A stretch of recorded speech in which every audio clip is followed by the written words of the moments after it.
Lang manok tayo guys. Ito inano ko na itong bawang, luya. Sunod natin itong sibuyas.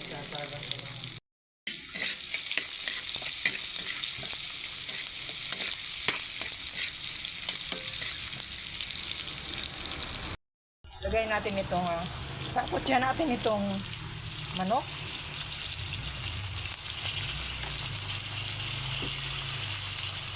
May natirang isang karne. Halo na natin. Sangkot siya natin.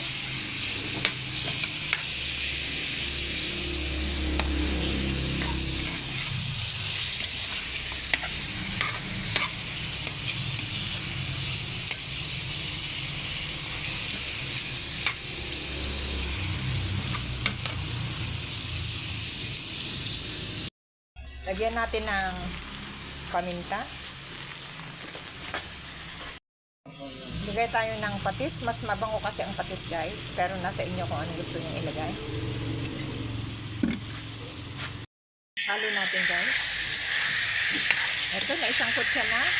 Pwede na tayong maglagay ng konting sabaw para lumambot. Palambutin na natin.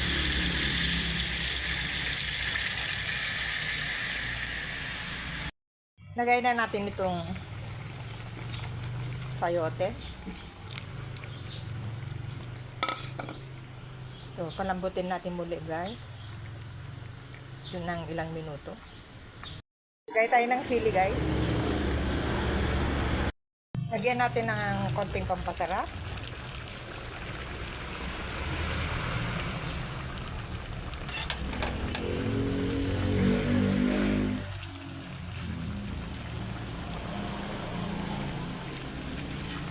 Tikman natin. Yan, ang sarap. Lagay na rin natin itong dahon ng malunggay. Healthy food ito guys. Ito okay na guys. Yung aking tinolang manok. Thank you for viewing. Magandang umaga sa inyong lahat.